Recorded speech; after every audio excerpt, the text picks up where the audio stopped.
السلام علیکم ناظرین، اپنے یوٹیوب چینل کے ساتھ میں ہوں محمد سمیع، اور میرے ساتھ موجود ہیں سینئر سوشل میڈیا ایکٹیوسٹ جناب اظہار الحق اور اکنامسٹ بھی ہیں۔ میں ان سے یہ پوچھنا چاہوں گا کہ اسٹیٹ بینک کو آئی ایم ایف کے حوالے کر دیا گیا ہے، آئی ایم ایف کے حوالے کرنے کے بعد ملکی معیشت پر کیا اثرات مرتب ہوں گے؟ جی بہت شکریہ سمیع بھائی۔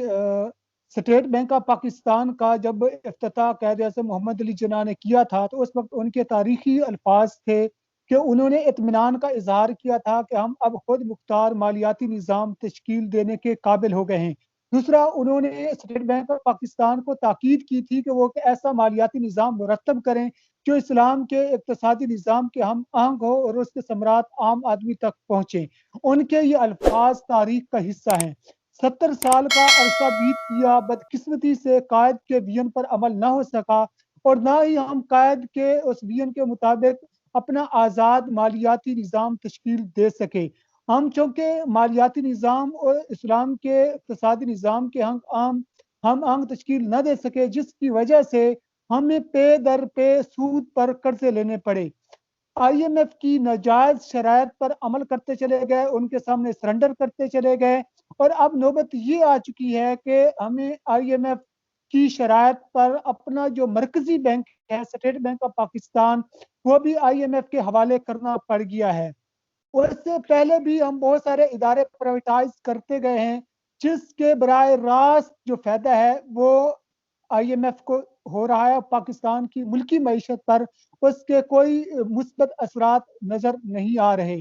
اب اس اسٹیٹ بینک آف پاکستان کو آئی ایم ایف کے حوالے کرنے کے بعد جو ہماری معیشت پر سب سے بڑا نقصان ہوگا وہ یہ ہوگا کہ ہم اسٹیٹ بینک آف پاکستان سب سے پہلے اس بات کو یقینی بنائے گا کہ آئی ایم ایف کی جو قسطیں ہیں جو قرضے کو واپس کرنے کی، وہ پہلے ان قسطوں کو ادا کرے گا، اس کے بعد اگر کچھ رقم بچے گی تو وہ پھر پاکستان کی ترقی کے لیے یا دیگر جو الاؤنسز وغیرہ ہیں اس میں خرچ ہو سکے گا۔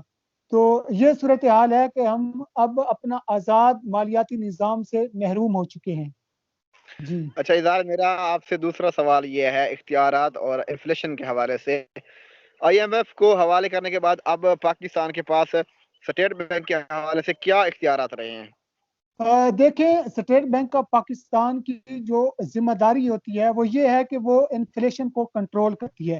اب انفلیشن کیا ہے؟ انفلیشن یہ ہے جب منی کی، پیسے کی ریل پہ زیادہ ہو جائے، جب مارکیٹ کے اندر پیسہ زیادہ آ جاتا ہے لوگوں کے پاس، جب پرنٹنگ آف منی زیادہ ہو جاتی ہے تو اس سے انفلیشن ہو جاتی ہے۔ اس سے یہ ہوتا ہے کہ جب لوگوں کے پاس پیسہ زیادہ آتا ہے تو اس سے ان کی قوت خرید میں اضافہ ہوتا ہے۔ جب قوت خرید میں اضافہ ہوتا ہے تو اشیاء کی ڈیمانڈ میں اضافہ ہو جاتا ہے۔ جب اشیاء کی ڈیمانڈ میں اضافہ ہوتا ہے تو ان کی قیمتیں بھی خود بخود بڑھ جاتی ہیں۔ جو پرائز کی سٹیبلٹی ہے اس کو کنٹرول کرنا آئی ایم ایف کی، اسٹیٹ بینک آف پاکستان کی ذمہ داری ہوتی ہے۔ وہ دو طریقوں سے اس کو کنٹرول کرتا ہے انفلیشن کو، ایک مانیٹری پالیسی کے تحت، دوسرا فزیکل پالیسی کے تحت۔ مانیٹری پالیسی یہ ہے کہ وہ سپلائی آف منی کو کنٹرول کرتا ہے، اس پر وہ انٹرسٹ ریٹ کو بڑھا دیتا ہے۔ جب لوگوں کے پاس پیسہ زیادہ آتا ہے تو اسٹیٹ بینک انٹرسٹ ریٹ کو بڑھا کر دیتا ہے، تو لوگ انٹرسٹ ریٹ بڑھنے کی وجہ سے اپنا پیسہ بینک میں ڈپوزٹ کرانا شروع کر دیتے ہیں، جس کی وجہ سے لوگوں کے پاس پیسہ کم ہو جاتا ہے اور دوبارہ جو ہے وہ اسٹیٹ بینک کے پاس چلا جاتا ہے۔ یوں انفلیشن اور ڈی انفلیشن کو بیلنس کیا جاتا ہے۔ اس کے علاوہ دوسری جو پالیسی ہے وہ ہے فزیکل پالیسی۔ فزیکل پالیسی کے دو پہلو ہیں۔ اس میں ایک پہلو یہ ہے کہ جو مرکزی بینک ہے وہ ٹیکسیشن کو بڑھا دیتا ہے۔ جب ٹیکسیشن بڑھا دی جاتی ہے تو اس سے بھی لوگوں کے پاس پیسہ کم آ جاتا ہے اور وہ پیسہ پھر حکومت کے پاس چلا جاتا ہے۔ جب لوگوں کے پاس پیسہ کم ہوتا ہے تو ان کی قوت خرید کم ہوتی ہے۔ جب قوت خرید ان کی کم ہوتی ہے تو اشیاء کی ڈیمانڈ بھی کم ہو جاتی ہے۔ یوں جو مہنگائی ہے وہ کنٹرول میں رہتی ہے۔ دوسرا اس کا جو طریقہ ہے فزیکل پالیسی کا دوسرا فیصلہ وہ ہے اسپینڈنگ آف منی۔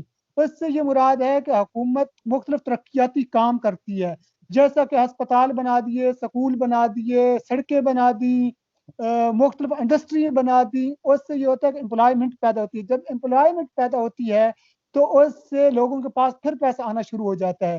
یوں جو پیسہ ہے وہ اس سرکل میں گھومتا رہتا ہے اور اکانومی جو ہے وہ بیلنس میں رہتی ہے، یعنی نہ انفلیشن ہوتی ہے نہ ڈی فلیشن ہوتی ہے۔ تو یہ جو بڑی ذمہ داری تھی اسٹیٹ بینک آف پاکستان کی، اب حکومت پاکستان اس سے محروم ہو گیا ہے۔ اگر حکومت پاکستان کو اکانومی میں گروتھ کرنا چاہے، کوئی ترقیاتی کام کرنا چاہے، اور ادھر state bank of Pakistan interest rate کو بڑھا دے، تو یہ اس پر جو آپس میں جو رابطہ ہے اس کا بڑا فقدان ہوگا، جس کی وجہ سے یعنی کہ اب حکومت مطلب پاکستان پاکستان کی جو اور اظہار بھائی، یعنی جی کہ جی اب جو پاکستان کی یہ معیشت ہے یہ اب پیرالل چلے گی، سرکل میں نہیں چلے گی، یعنی کہ ایک ہاتھ سے پیسہ آئے گا دوسرے ہاتھ سے چلا جائے گا۔ پہلے یہ ہوتا تھا کہ ایک ہاتھ سے پیسہ آتا تھا پھر دوسرے ہاتھ میں چلا جاتا، پھر پہلے ہاتھ میں آ جاتا، تو یوں جو بالکل پیسہ تھا ایسے وہ ہی ہے۔ سرکولیٹ کرتا تھا۔ اب ایسا بل نہیں ہوگا، اب یہ ہاں ایک ہاتھ سے بالکل پیسہ آئے گا دوسرے ہاتھ سے پیسہ چلا جائے گا، تو اس سے میرے خیال میں وہ پیسے کی کمی پیدا ہوگی۔ بالکل ایسے ہی ہے۔ پہلے تو مکمل حکومت کے کنٹرول میں تھا، جب ان کا مرضی ہوتی تھی پہلے اپنے اخراجات پورے کرتے تھے، قرضے دینے والوں کو بھی وہ کہہ دیتے تھے جی کوئی وقت لے لیتے تھے، کوئی ڈیلے کر دیتے تھے، لیکن اب وہ ڈیلے نہیں کر سکیں گے۔ اب مطلب وہ مکمل طور پہ اب ان کا انحصار اسٹیٹ بینک آف پاکستان پر ہوگا۔ اگر وہ ان کو پیسے بچیں گے دے گا تو یہ کچھ ترقیاتی کام کر سکیں گے، اگر وہ نہیں دے گا تو ان کے ہاتھ پیر یعنی کہ بندے آپ ہوں کا گے، پھر مطلب یہ ہے کہ ترقیاتی اب کام جو نہیں ہو سکیں گے۔ ٹیکسوں کا پیسہ ہے وہ ڈائریکٹ آئی ایم ایف کے پاس جائے گا، یعنی آپ کا مطلب یہ بالکل ہے کہ اب جو ٹیکسوں کا پیسہ ہے وہ ڈائریکٹ آئی ایم ایف کے پاس جائے گا، پاکستانی حکومت کے پاس اس کا کوئی اختیارات نہیں ہے، اب آئی ایم ایف چاہے گا جیسے استعمال کرے۔ بالکل ان کی جو قسطیں ہیں، بالکل جو ان کی قسطیں ہیں وہ پہلے جائیں گی، اس کے بعد جو پیسہ بچے گا اس کے مطابق پھر بجٹ بنے گا۔ ظاہر ہے ہمارا بجٹ بھی ڈسٹرب ہوگا، ہمارا جو پورا ایک مالیاتی نظام ہے اب وہ مشکل کا شکار رہے گا۔ اب حکومت کو پتہ نہیں سیلری بھی بڑھے گی نہیں بڑھے گی، انکریمنٹ لگے گا نہیں لگے گا، نئی نوکریاں پیدا ہوں گی نہیں ہوں گی۔ اب یہ ٹوٹلی انحصار اسٹیٹ بینک آف پاکستان پر ہے، جو اب مکمل طور پہ خود مختار ہے اور پاکستان کے انڈر، حکومت پاکستان کے انڈر نہیں ہے۔ یعنی کہ اظہار بھائی بات یہ ہے کہ اب جو آئی ایم ایف ہے وہ چھوٹی سے چھوٹی چیز سے لے کر بڑی سے بڑی چیز تک اس پر ٹیکس لگائے گا، مہنگائی بڑھائے گا اور اپنا قرضہ واپس لے گا، اور یہ بوجھ عوام پر آئے گا، یعنی کہ عوام اب اور بے روزگاری اور مہنگائی کا انتظار کریں۔ بالکل پاکستان پچھلے کچھ عرصوں سے بہت زیادہ کرائسس کا شکار ہے۔ آپ یہ دیکھیں، اس چیز کا اندازہ آپ خود لگائیں کہ خود عمران خان کا یہ بیان ریکارڈ کا حصہ ہے جس میں وہ کہا کرتے تھے کہ وہ آئی ایم ایف کو ان کی شرائط پر قرضے نہیں لیں گے۔ اس کا مطلب یہ ہے کہ ہم ان کی غلامی قبول کر کر وہ کہتے رہیں گے ہم ان کے سامنے سرنڈر کر جائیں گے۔ تو یہ اس کا احساس انہیں اپوزیشن کے وقت تو تھا، جب وہ اپوزیشن میں تھے انہیں اس چیز کا مکمل احساس تھا کہ جب وہ آئی ایم ایف سے ان کی شرائط پر قرضے لیں گے تو اپنی خود مختار معاشی نظام کو نہیں چلا سکیں گے۔ اب وہی صورتحال اور نوبت پیدا ہو چکی ہے کہ انہوں نے اپنی اس معیشت کو کا انحصار ایک بار پھر آئی ایم ایف کو کیا ہے۔ اس میں کوئی شک نہیں ہے کہ قرضے واپس بہت زیادہ ہے، اس کا بوجھ بھی ہے، واپس بھی کرنے ہیں۔ گزشتہ حکومتوں نے بھی بہت زیادہ قرضہ لیا تھا، لیکن اب اس موجودہ حکومت نے بھی قرضے لینے میں کوئی کمی نہیں چھوڑی۔ یہ بھی ویسی اسی پالیسی پر عمل پیرا ہے، ایک طرف مہنگائی بھی بڑھا دی ہے، ٹیکس بھی بڑھا دیے ہیں، لیکن یہ ہے کہ ان کی معیشت ان کو کنٹرول نہیں ہو پا رہی۔ جن لوگوں کو انہوں نے کہا تھا کہ ان سے یہ پیسے نکلوائیں گے کرپشن کا، وہ بھی ریکور نہیں ہو رہا۔ تو ظاہر ہے آنے والے دن اس پوری قوم کے لیے بہت مشکل ہے۔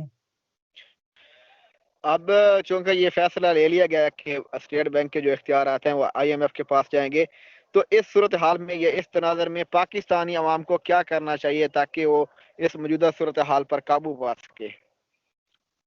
قابو پانے کا کوئی دیکھیں راستہ ہے؟ اصل تو نہیں، جب تک اس غلام نظام کی بندشوں میں ہم جکڑے ہوئے ہیں اس کے اندر اصلاحات لانا ناممکن ہے۔ ہم انتخابات کے ذریعے بھی تبدیلی کے جو خواب تھے وہ دیکھ لیے ہیں کہ یہ حکومت نے جتنے بڑے دعوے کیے تھے، جتنے بڑے انہوں نے اپنے ارادے ظاہر کیے تھے اس ملک میں انقلاب کے، تبدیلی کے، اصلاحات کے، اس میں مکمل طور پہ فیلئر کا سامنا ہے۔ تو اب ہمیں چاہیے کہ ہم اس پورے سسٹم ہی کو بدلنے کی کوشش کریں، لوگوں کو ان کی ذہن سازی کریں، ان کو اس بات پہ تیار کریں کہ ہم خود اپنے وسائل پر انحصار کرنا ہے۔ سب سے بڑا مسئلہ یہ ہے کہ ہم اپنے اخراجات کو کم کریں، ہم اپنے وزراء کے، سینیٹر کے، منسٹر کے، حکمرانوں کے جو اخراجات ہیں، پروٹوکول ہے، ان کو کم کرنے کی کوشش کریں۔ اور ہمارے پاس ایک ہی ویژن ہے جو معیشت کو کنٹرول میں لا سکتا ہے، وہ یہ ہے جو حضرت ابوبکر صدیق رضی اللہ تعالیٰ عنہ نے اس قوم کو دیا تھا کہ جو تنخواہ ایک مزدور کی ہوگی وہی حکمران کی ہوگی. ہمارے اشرافیہ کو، عمرا کو اپنی تنخواہیں کم کرنی چاہیے اور ایک عام مزدور کی طرح ہم سادہ نمود و نمائش سے اس ملک کی معیشت کو کنٹرول کر سکتے ہیں. آپ نا مدینہ ریاست کی بات کر رہے ہیں کہ مطلب جو تنخواہ ایک خلیفہ کی ہوگی یا حکمران کی ہوگی وہی تنخواہ ایک مزدور کی ہوگی. چونکہ اس صورتحال میں ایسا کچھ ہونے والا نہیں ہے، یا یہ ناممکن نظر آتا ہے کہ جو نظام ہے یہ فیل ہو چکا ہے. اب کسی دوسرے نئے نظام کی ضرورت ہے تاکہ ایک تبدیلی آئے، اور تبدیلی کی صورت میں پھر سے کوئی انقلاب پیدا ہو اور پاکستانی عوام کی صورتحال بہتر ہو سکے. بھائی حال ایک ہی ہے، وہ یہی ہے جو حکومت آئے جو اس ملک کے لیے سنجیدہ ہیں، اس ملک کے ساتھ وفادار ہیں، اس قوم کے ساتھ وفادار ہیں، اس ملک کو کرائسس سے نکالنا چاہتے ہیں، انہیں اسلام کے ان بنیادی معاشی اصولوں پر عمل کرنا ہوگا. اس سرمایہ کرانہ نظام سے چھٹکارا پانا ہوگا. اس نظام کو بحران کھڑا کر دیا ہے، امیر امیر تر ہوتا جا رہا ہے، غریب غریب تر ہوتا جا رہا ہے اور دولت چند ہاتھوں میں سمٹ کے رہ گئی ہے. میرے خیال میں اذانیں آ جی رہی ہیں، میں میں بات بائنڈ کر اپ رہا ہوں، کر آپ نے اسلامی کی بات کیا. معیشت تو ہماری